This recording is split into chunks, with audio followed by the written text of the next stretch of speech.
सभी शिक्षक साथियों को मेरा नमस्कार।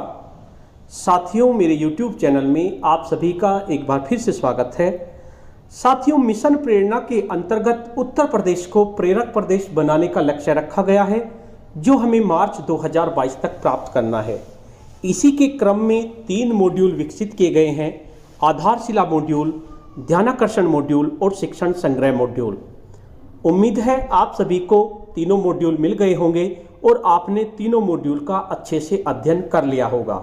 साथियों, जब भी आपके विद्यालय में कोई निरीक्षण की टीम आती है, वो आपसे तीनों मॉड्यूल से संबंधित प्रश्न पूछते हैं।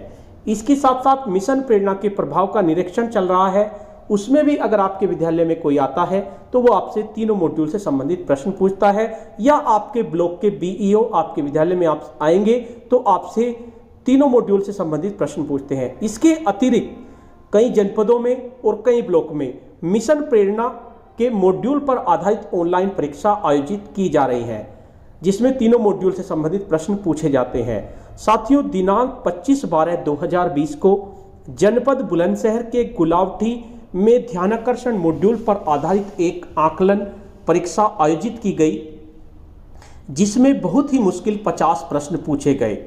तो साथियों, आज के इस वीडियो में हम यही जानेंगे आखिर इस प्रश्नावली में कौन कौन से प्रश्न पूछे गए और क्या क्या उनके उत्तर होंगे। तो साथियों, वीडियो को ध्यान से देखते रहिए। वीडियो को शुरू करने से पहले मैं आपको बता देना चाहता हूं, अगर आप चाहते हैं इस तरह की इन्फॉर्मेटिव वीडियो आपको एक प्लेटफॉर्म पर मिले, तो उसके लिए मैंने इन्फॉर्मेटिव वीडियो व्हाट्सएप ग्रुप और इन्फॉर्मेटिव वीडियो टेलीग्राम ग्रुप बनाए हुए हैं। आप चाहें तो मेरे ग्रुप से जुड़ सकते हैं। ग्रुप का लिंक आपको वीडियो के डिस्क्रिप्शन बॉक्स में मिल जाएगा, जिस पे क्लिक करके आप मेरे ग्रुप से जुड़ सकते हैं। तो चलिए जानते हैं, देखते हैं किस तरह के प्रश्न इस परीक्षा में पूछे गए। इसके लिए मैं लिंक को ओपन कर लेता हूं अपने व्हाट्सएप से। जैसे ही मैं व्हाट्सएप से लिंक को ओपन करता हूं, देखिए लिखा हुआ है ध्यानाकर्षण परीक्षा ब्लॉक गुलावटी 25 दिसंबर 2020। सभी प्रधानाध्यापक, प्रधानाध्यापिकाएं, शिक्षा मित्र, अनुदेशक, प्राथमिक, उच्च प्राथमिक विद्यालय कृपया ध्यान दें। अवगत कराना है कि राज्य परियोजना कार्यालय द्वारा मिशन प्रेरणा के अंतर्गत दिनांक 25 दिसंबर 2020 शुक्रवार को पूर्वाह 11 बजे से अपराह 12:30 बजे तक ध्यानाकर्षण की ऑनलाइन परीक्षा ब्लॉक स्तर पर आयोजित किया जाएगी, जिसका लिंक संलग्न है। आपके सामने लिंक दिया हुआ है और आपको निर्देशित किया जाता है कि समस्त अध्यापक, अध्यापिकाएं, शिक्षा मित्र, अनुदेशक इसमें अनिवार्य रूप से जुड़ें। तो मैं लिंक को ओपन करता हूं। जैसे ही हम लिंक को ओपन करते हैं तो परीक्षा हमारे सामने है। तो इसमें सबसे पहले हम अपना कोई ईमेल डाल देते हैं। मैं इसमें कोई ईमेल डाल देता हूं, क्योंकि हमें परीक्षा नहीं देनी है तो मैं वैसे ही ईमेल डाल देता हूं, क्योंकि मेरा मकसद केवल आपको बताना है कि किस तरह की परीक्षा इसमें आयोजित की। दूसरे नंबर पे स्कूल नेम है, इसमें भी कोई स्कूल नेम सेलेक्ट कर लेता हूं। उसके बाद मैं इसमें अपना नाम कुछ भी लिख देता हूं। डेजिग्नेशन असिस्टेंट टीचर सेलेक्ट कर लेता हूं। मोबाइल नंबर भी कुछ भी लिख देता हूं मैं। तो ये हमारा मोबाइल नंबर हो गया। उसके बाद नेक्स्ट प्रश्न है हमारे सामने। पहला प्रश्न हमारे सामने है, मिशन प्रेरणा का स्लोगन क्या है? उत्तर प्रदेश, उत्तम प्रदेश, हमारा प्रदेश, उत्तर प्रदेश, उत्तर प्रदेश प्रेरक प्रदेश, उत्तर प्रदेश शिक्षित प्रदेश। तो साथियों, मिशन प्रेरणा का जो स्लोगन है वो हमारा स्लोगन है उत्तर प्रदेश प्रेरक प्रदेश। तो इसमें आप कंफ्यूज होने की जरूरत नहीं है। मिशन प्रेरणा का स्लोगन उत्तर प्रदेश प्रेरक प्रदेश है और मिशन प्रेरणा की टैगलाइन हम बनाएंगे प्रेरक प्रदेश। दो अलग अलग चीजें हैं। टैगलाइन आपकी हम बनाएंगे प्रेरक प्रदेश है। तो पहला प्रश्न आपका ये आंसर होगा।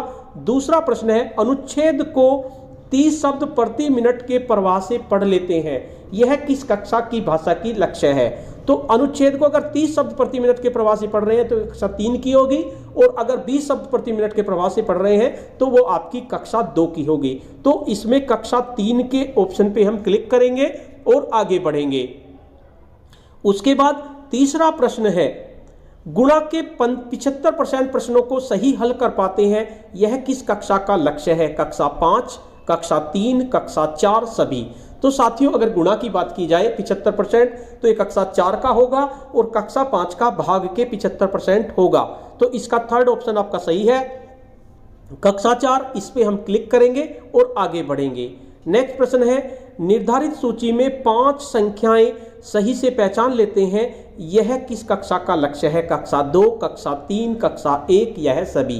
तो 5 संख्याएं पहचानने की अगर बात आए तो ये कक्षा 1 का गणित का लक्ष्य है और कक्षा 1 का भाषा का लक्ष्य है 5 शब्द पहचानना। तो इसमें कक्षा 1 पे क्लिक करेंगे और आगे बढ़ेंगे। उसके बाद नेक्स्ट प्रश्न है, उत्तर प्रदेश सरकार के लोगो में क्या क्या चीज है? पहला ऑप्शन है 2 स्टार, दूसरा ऑप्शन 3 धनुष, तीसरा ऑप्शन 2 मछली और चौथा ऑप्शन उपरोक्त सभी। तो साथियों, जो उत्तर प्रदेश सरकार का लोगो है उसमें आपके 2 स्टार भी हैं, 3 धनुष भी हैं और 2 मछलियां भी हैं, वो आपने देखा होगा। तो इसका उपरोक्त सभी सही होगा, इस पे हम क्लिक करेंगे और आगे बढ़ेंगे। उसके बाद भाषा एवं गणित को क्रमशः किन चीजों से दर्शाया गया है? तो भाषा को ऐसे दर्शाया गया और गणित को जो आपकी मूल संक्रियाएं हैं प्लस, भाग, गुणा, माइनस, इनसे दर्शाया गया है। तो पहला ऑप्शन में ए दे रखा है, दूसरे मूल संक्रियाएं दिए गए हैं, तीसरे ऑप्शन में सिर्फ ए है और चौथा ऑप्शन ए और बी दोनों है। तो ए और बी दोनों सही होगा। तो फोर्थ ऑप्शन पे हम क्लिक करेंगे और आगे बढ़ेंगे। नेक्स्ट प्रश्न है, प्रेरणा सूची में किन किन विषय की दक्षताएं दी गई हैं? नंबर 1 भाषा बिल्कुल दी हुई है, गणित ये भी दी हुई है, तीसरा भाषा एवं गणित और चौथा परिवेश में अध्ययन। तो साथियों, इसका थर्ड ऑप्शन सही होगा क्योंकि प्रेरणा सूची में भाषा और गणित दोनों की दक्षताएं दी गई हैं। मैं थर्ड पे क्लिक करूंगा और आगे बढ़ेंगे। उसके बाद प्रेरणा सूची में दी गई निम्न में से कौन सी एक कक्षा 1, 2, 3 गणित का उपविषय नहीं है? संख्याओं की समझ एवं गणितीय कार्य बिल्कुल कक्षा 1, 2, 3 का उपविषय है। ज्यामिति और माप ये भी आपका कक्षा 3 का उपविषय है। सामान्य गणित और डेटा संधारण ये भी आपका कक्षा 1, 2, 3 में आता है। लेकिन बीजीय व्यंजकों का ज्ञान ये आपका कक्षा 6 में आता है। तो ये आपका ऑप्शन सही होगा। फोर्थ ऑप्शन पे हम क्लिक करेंगे। उसके बाद नेक्स्ट प्रश्न है, परिचित शब्दों के विपरीतार्थक और समानार्थी अर्थ को जानता या जानती है, यह किस कक्षा के भाषा की दक्षता है? कक्षा 5, कक्षा 3, कक्षा 4, कक्षा 2। तो परिचित शब्दों की अगर बात की जाए किसके विपरीत अर्थ वाले और समानार्थी, ये आपका कक्षा 5 में आएगा। तो ये कक्षा 5 की भाषा की दक्षता है। तो 5 पे क्लिक करेंगे और आगे बढ़ेंगे। नेक्स्ट प्रश्न है प्रश्न नंबर 10, बच्चे लाभ और हानि से संबंधित सवालों को हल कर लेते हैं, यह किस कक्षा के गणित की दक्षता है? कक्षा 5, कक्षा 3, कक्षा 2, कक्षा 4। तो लाभ और हानि से संबंधित सवालों की बात की जाए तो ये कक्षा 5 में के अंतर्गत आता है। तो ये कक्षा 5 की दक्षता है, इस पे हम क्लिक करेंगे और आगे बढ़ेंगे। नेक्स्ट प्रश्न है आपका, मिशन प्रेरणा की शुरुआत किसके द्वारा की गई? माननीय श्री सतीश चंद्र द्विवेदी, बेसिक शिक्षा मंत्री उत्तर प्रदेश। नंबर 2, माननीय श्री योगी आदित्यनाथ, मुख्यमंत्री उत्तर प्रदेश। नंबर 3, माननीय श्री विजय किरण आनंद, महानिदेशक बेसिक शिक्षा। और नंबर 4, माननीय श्री नरेंद्र मोदी, प्रधानमंत्री भारत। तो साथियों, मिशन प्रेरणा की शुरुआत जो हुई थी वो शिक्षक दिवस की पूर्व संध्या पे हुई थी और ये माननीय श्री योगी आदित्यनाथ जी ने शुरुआत की थी 2019 में। तो इसका सेकंड ऑप्शन आपका सही होगा, इस पे आप क्लिक करेंगे और आगे बढ़ेंगे।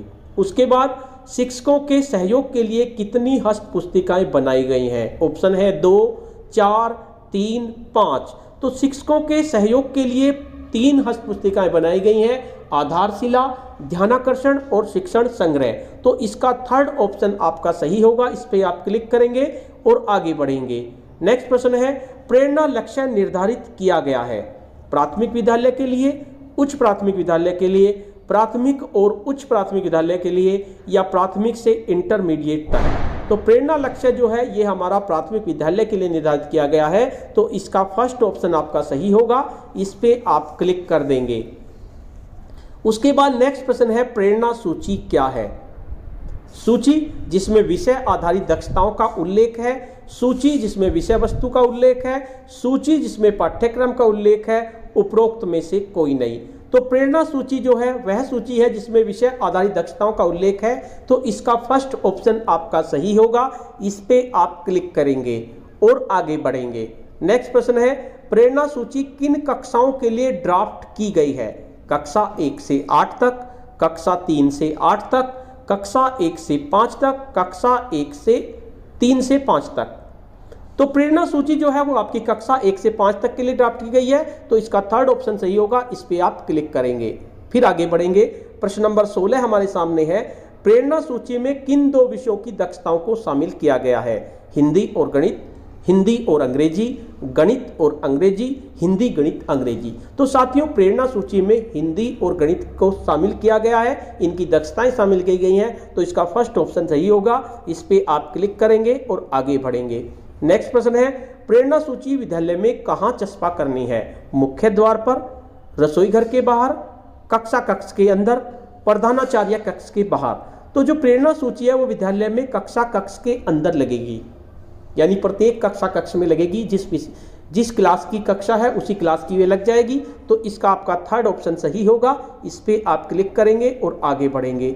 नेक्स्ट प्रश्न है, प्रेरणा सूची व प्रेरणा तालिका के संबंध में सही विकल्प चुने। नंबर 1, प्रेरणा तालिका प्रेरणा सूची का ही प्रतिरूप है, बिल्कुल सही है। प्रेरणा सूची को शिक्षक और बच्चों के अवलोकन हेतु कक्षा में चस्पा किया जाएगा, यह भी सही है। प्रेरणा तालिका में कक्षा के बच्चों द्वारा हासिल की गई दक्षताओं का रिकॉर्ड रखा जाएगा, यह भी सही है, यानी उपरोक्त सभी इसका आंसर सही होगा। उपरोक्त सभी पे क्लिक करेंगे और आगे बढ़ेंगे। नेक्स्ट प्रश्न है, ध्यानाकर्षण मॉड्यूल में कुल कितने भाग हैं? तो जो ध्यानाकर्षण मॉड्यूल है उसमें कुल मिलाकर आपके 4 भाग दिए गए हैं। इसी तरह से आधारशिला में 6 भाग हैं और शिक्षण संग्रह में भी 6 भाग हैं, तो इसका 4 ऑप्शन सही होगा, इस पे आप क्लिक करेंगे और आगे बढ़ेंगे। नेक्स्ट प्रश्न है, ध्यानाकर्षण मॉड्यूल में लर्निंग आउटकम एवं आकलन की विषय वस्तु किस भाग में है? भाग 1, भाग 2, भाग 3 और भाग 4। तो ध्यानाकर्षण मॉड्यूल में लर्निंग आउटकम और आकलन की विषय वस्तु भाग 2 में दी गई है, तो इस पे आप क्लिक करेंगे और आगे बढ़ेंगे।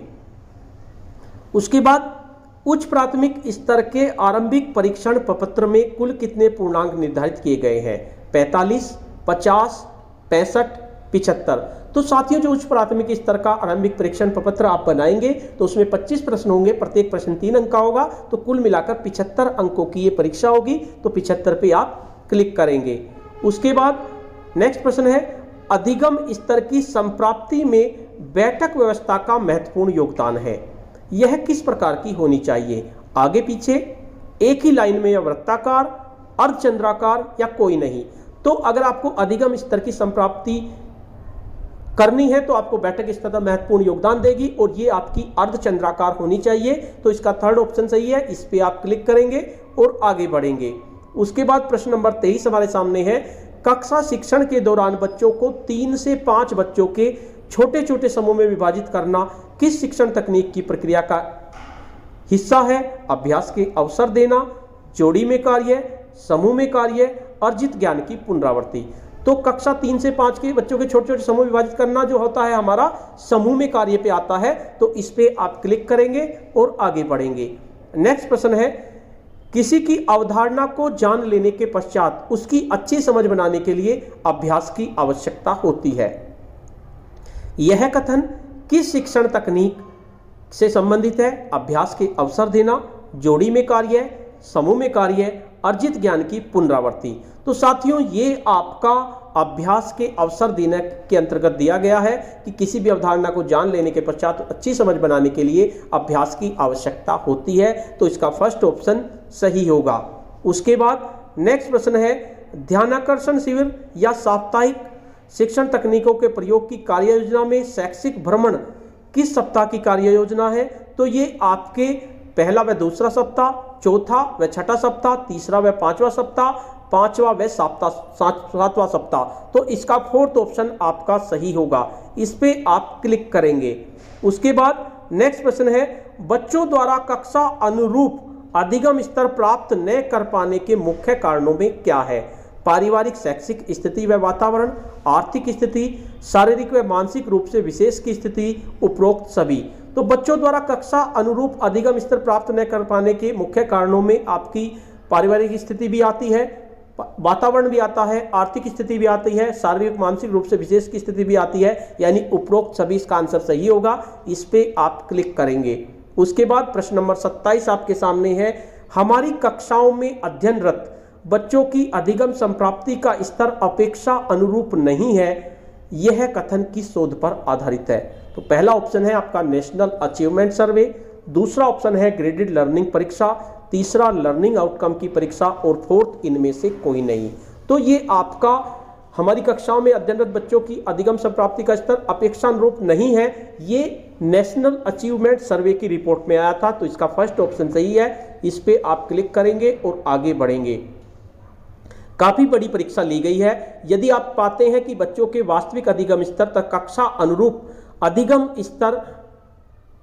स्तर में गैप है, तो ऐसी स्थिति में आप क्या करेंगे? पहला ऑप्शन है स्थिति को नजरअंदाज कर देंगे, पाठ्यक्रम को पूरा करना ही आपका उद्देश्य होगा, अधिगम स्तर के अंतर को कम करने का प्रयास करेंगे, इनमें से कोई नहीं। तो इसका थर्ड ऑप्शन सही होगा, अधिगम स्तर के अंतर को कम करने का प्रयास करेंगे। नेक्स्ट प्रश्न है लर्निंग आउटकम क्या है? एक परिणाम आधारित लक्ष्य, पाठ्यक्रम आधारित लक्ष्य है, गतिविधि आधारित लक्ष्य है या पाठ्यचर्या आधारित लक्ष्य है? तो जो लर्निंग आउटकम है वो आपका एक परिणाम आधारित लक्ष्य है। तो इस पे आप क्लिक करेंगे और आगे बढ़ जाएंगे। उसके बाद नेक्स्ट प्रश्न है कक्षा में बच्चों की शैक्षिक स्तर में कमी को दूर करने के लिए शिक्षक को क्या करना चाहिए? पठन पाठन के दौरान कक्षा के सभी छात्रों का सतत अवलोकन, बिल्कुल सही है, करना चाहिए। कक्षा शिक्षण के दौरान बच्चों का ध्यानपूर्वक सुनना, यह भी करना चाहिए। लर्निंग आउटकम को लक्ष्य बनाकर शिक्षण अधिगम कार्य करना चाहिए, यह भी बिल्कुल सही है, यानी इसके सभी ऑप्शन सही हैं। तो उपरोक्त सभी पे क्लिक करेंगे और आगे बढ़ेंगे। नेक्स्ट प्रश्न है लर्निंग आउटकम आधारित कक्षा शिक्षण किससे शुरू होता है? नवाचार से, गतिविधि से, आईसीटी के उपयोग से या उपरोक्त सभी से? तो लर्निंग आउटकम आधारित कक्षा शिक्षण आपका नवाचार भी आता है, उसमें गतिविधि भी आती है, आईसीटी भी आती है। तो इसका फोर्थ ऑप्शन सही होगा, उपरोक्त सभी। इस पे आप क्लिक करेंगे और आगे बढ़ेंगे। उसके बाद नेक्स्ट प्रश्न है ध्यानाकर्षण मॉड्यूल उपयोगी है आधारशिला में, उपचारात्मक शिक्षण में, नवाचार शिक्षण में, उपरोक्त में कोई नहीं। तो ध्यानाकर्षण मॉड्यूल जो आपका उपचारात्मक शिक्षण में उपयोगी होता है। नेक्स्ट है आपका कक्षा 6 से 8 तक के बच्चों के आकलन के लिए किस प्रकार के प्रश्न आपके द्वारा तैयार किए जाएंगे? नंबर 1 वस्तुनिष्ठ, नंबर 2 आत्मनिष्ठ, नंबर 3 वस्तुनिष्ठ व आत्मनिष्ठ और नंबर 4 निबंधात्मक। तो कक्षा 6 से 8 तक के बच्चों के आकलन के लिए आपको वस्तुनिष्ठ और आत्मनिष्ठ दोनों तरह के प्रश्न आपको बनाने होंगे। तो आपका थर्ड ऑप्शन सही होगा। उसके बाद नेक्स्ट प्रश्न है कक्षा प्रबंधन में बैठक व्यवस्था को नियमित बदलते रहना चाहिए, इससे लाभ होगा। विशेष आवश्यकता वाले बच्चों को, शैतान बच्चों को कक्षा को अनुशासित करने में, शिक्षक को रुचि से पढ़ाने में। तो इसमें आपका फर्स्ट ऑप्शन सही होगा, विशेष आवश्यकता वाले बच्चों को। तो फर्स्ट ऑप्शन पे क्लिक करेंगे और आगे बढ़ेंगे। नेक्स्ट प्रश्न है प्रश्न पूछना शिक्षण तकनीक से बच्चों पर प्रभाव पड़ेगा, बच्चे बहस करना सीख जाएंगे, बच्चों को तार्किक चिंतन करने का अवसर मिलेगा, बच्चे मनमोजी हो जाएंगे, बच्चे अपनी बात मनवाने लगेंगे। तो इसका आपका सेकंड ऑप्शन सही होगा, बच्चों को तार्किक चिंतन करने का अवसर मिलेगा। इस पे आप क्लिक करेंगे और आगे बढ़ेंगे। उसके बाद प्रश्न नंबर 36 बच्चों को अभ्यास के अवसर देना क्यों जरूरी है? इससे शिक्षक का कार्य नहीं रहेगा, इससे बच्चा शिक्षण के बिना ही सीख जाएगा, बच्चों को स्वयं करके सीखने का मौका मिलेगा और शिक्षक को स्वयं करने का मौका मिलेगा। तो बच्चों को स्वयं करके सीखने का मौका मिलेगा, इसमें आपका थर्ड ऑप्शन सही होगा। इस पे आप क्लिक करेंगे और आगे बढ़ेंगे। नेक्स्ट प्रश्न है सकारात्मक प्रतिपुष्टि देने से क्या होता है? सीखने के प्रति सकारात्मक माहौल का निर्माण, बिल्कुल सही है। सीखने के लिए प्रोत्साहन, ये भी सही है। सकारात्मक संबंध का निर्माण, ये भी सही है, यानी कि उपरोक्त सभी इसका सही होगा। फोर्थ ऑप्शन पे क्लिक करेंगे और आगे बढ़ेंगे। ध्यानाकर्षण शिक्षण का उद्देश्य है उन बच्चों की मदद करना जो अपनी कक्षा के स्तर के अनुरूप नहीं है। वह बच्चे जो स्कूल नहीं आते उन्हें नहीं पढ़ाना, ऐसे बच्चे जो आज्ञाकारी हों, ऐसे बच्चे जो पढ़ना नहीं चाहते उन्हें पढ़ाना। तो इसका फर्स्ट ऑप्शन आपका सही होगा, उन बच्चों की मदद करना जो अपनी कक्षा के स्तर के अनुरूप नहीं है। उसके बाद प्रश्न नंबर 39 बच्चों का कक्षा अनुरूप शिक्षण न होने का पाने का प्रमुख कारण क्या है? अध्यापक का कठोर व्यवहार, बिल्कुल सही है। बाल केंद्रित शिक्षण विधियों का प्रयोग न करना, यह भी सही है। कक्षा में हो रहे पठन पाठन में बच्चों का रुचि न लेना, यह भी सही है, यानी कि उपरोक्त सभी इसका सही होगा। फोर्थ ऑप्शन पे क्लिक करेंगे और आगे बढ़ेंगे। नेक्स्ट प्रश्न है NAS की फुल फॉर्म क्या है? National assessment survey. Number 2 national achievement survey. Number 3 national area survey. Number 4 national aptitude survey. तो NAS की फुल फॉर्म जो होती है वो आपकी नेशनल अचीवमेंट सर्वे होगी। सेकंड ऑप्शन आपका सही होगा। इस पे क्लिक करेंगे और आगे बढ़ेंगे। नेक्स्ट प्रश्न है कंसेप्ट मैपिंग किस शिक्षण तकनीक के अंतर्गत विस्तार से समझाया गया है? शैक्षिक गतिविधियों, नवाचारों, रोचक खेलों, रोल प्ले, कहानी आदि का उपयोग। नंबर 2 प्रश्न पूछना। नंबर 3 रोचक प्रस्तावना और नंबर 4 समूह कार्य। तो जो कंसेप्ट मैपिंग है वह आपकी शैक्षिक गतिविधियों, नवाचारों, रोचक खेलों, रोल प्ले के अंतर्गत आती है। तो इसका फर्स्ट ऑप्शन सही होगा। इस पे आप क्लिक करेंगे और आगे बढ़ेंगे। उसके बाद नेक्स्ट प्रश्न है कक्षा 6 से 8 के लिए आरंभिक परीक्षण प्रपत्र में कुल कितने प्रश्न होंगे? तो कक्षा 6 से 8 के लिए आप आरंभिक परीक्षा प्रपत्र बनाएंगे तो उसमें कुल मिलाकर 25 प्रश्न होंगे। 20 आपके वस्तुनिष्ठ होंगे और 5 आपके आत्मनिष्ठ होंगे। तो इसका सेकंड ऑप्शन सही होगा। उसके बाद नेक्स्ट प्रश्न है ध्यानाकर्षण शिक्षण होगा बच्चों की रुचि के अनुसार, शिक्षक की रुचि के अनुसार, अभिभावक की रुचि के अनुसार, अधिगम आधारित शिक्षण के अनुसार। तो साथियों जो ध्यानाकर्षण शिक्षण होगा वो आपका अधिगम आधारित शिक्षण के अनुसार होगा। ये आपका फोर्थ ऑप्शन सही होगा। उसके बाद प्रश्न नंबर 44 आरंभिक परीक्षण प्रपत्र में एक लर्निंग आउटकम के लिए अधिकतम कितने प्रश्न बनाए जाएंगे? तो साथियों जो आरंभिक परीक्षण प्रपत्र बनाएंगे तो आपको एक लर्निंग आउटकम के लिए एक ही प्रश्न बनाना होगा। तो इसका फर्स्ट ऑप्शन सही होगा। इस पे आप क्लिक करेंगे और आगे बढ़ेंगे। नेक्स्ट प्रश्न है अध्यापकों के कठोर व्यवहार के कारण प्राय देखा जाता है कि बच्चे नियमित उपस्थित हो जाते हैं। ऐसा तो नहीं होता, बच्चे अनुशासित हो जाते हैं, पठन पाठन में रुचि लेने लगते हैं, पठन पाठन में रुचि नहीं ले पाते। तो इसका फोर्थ ऑप्शन सही होगा। इस पे आप क्लिक करेंगे। उसके बाद नेक्स्ट प्रश्न है 46 सीखने के स्तर का आकलन कब करेंगे? शैक्षिक सत्र के अंत में, शैक्षिक सत्र के मध्य में, शैक्षिक सत्र के प्रारंभ में, अपनी सुविधानुसार। तो जो सीखने के स्तर का आकलन आपको करना है वो शैक्षिक सत्र के प्रारंभ में करना है। तो थर्ड ऑप्शन आपका सही होगा। इस पे आप क्लिक करेंगे और आगे बढ़ेंगे। उसके बाद ध्यानाकर्षण शिविर हेतु कार्य दिवस निर्धारित है 20 कार्य दिवस, 30 कार्य दिवस, 40 कार्य दिवस, 50 कार्य दिवस।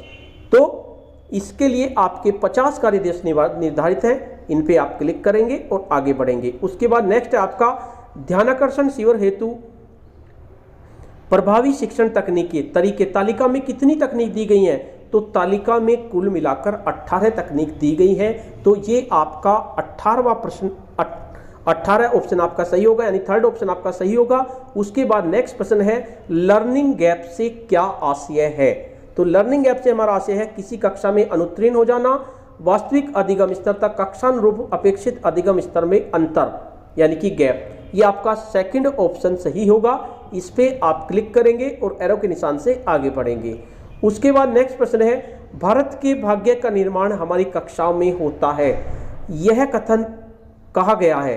तो ये कथन आपका कोठारी आयोग 1964-66 में कहा गया है।